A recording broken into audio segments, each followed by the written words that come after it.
Hello বন্ধুরা, আজকে আমি আপনাদেরকে নদীর ধারে যে বাঁধ বাঁধে শাল কাঠ দাবানো হয় কিভাবে, এই হাইড্রোলিকটা দেখছেন। এই মেশিনের মাধ্যমে আপনার এই উপর থেকে চাপ দেওয়া হয়। এই প্রথমে আপনার পানি দিয়ে আগে প্রথমে বালুটাকে সরানো হয়। নদীর ধারে বেশ করে গর্ত করা হয়, গর্ত করে তারপর কিছু দূর গর্ত করার পর এই কাঠটাকে দাবানো হবে।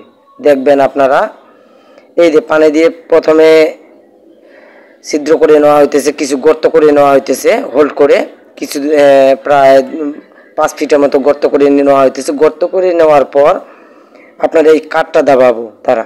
এই হয়ে গেছে, এই যে আপনাদেরকে দেখাবো। এই পানি দিয়ে প্রথমে হোল করে নেওয়া হইতেছে, গর্ত করে নেওয়া হইতেছে।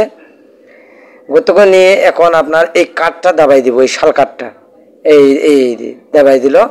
এখন আপনার কিভাবে চাপ দিবে দেখেন, ওই হাইড্রোলিক মেশিনের মাধ্যমে আপনাদেরকে দেখাবো।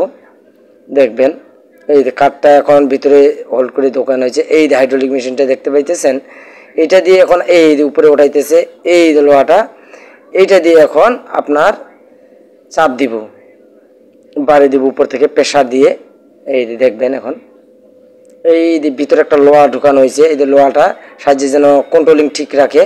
তারপর উপর দিয়ে চাপ দেওয়া হয়, এই যে চাপ দেওয়া হইতেছে। এই যে কপাল ভালো ছিল ভাই, ওইটা ভাঙে পড়তেছিল, কিন্তু তারা ঠিক মতো না করার কারণে এই যে ঝাঁকতেছে, দেখছেন ঝাঁকি মারতেছে, কিন্তু এটা ভাঙে পড়তেছিল। কিন্তু আমিও বেঁচে গেছি, ওইখানে ভিডিও করতেছিলাম আমিও। এই ভিতরে একটা হোল্ড করা হয়েছে, এই কাঠের ভিতরে কিন্তু মিডিলে একটা হোল্ড আছে, শাল কাঠের মিডিলে হোল্ডের ভিতরে এই রডটা ঢুকানো হয়েছে। ঢুকার পর উপর থেকে এই লোহার প্রায়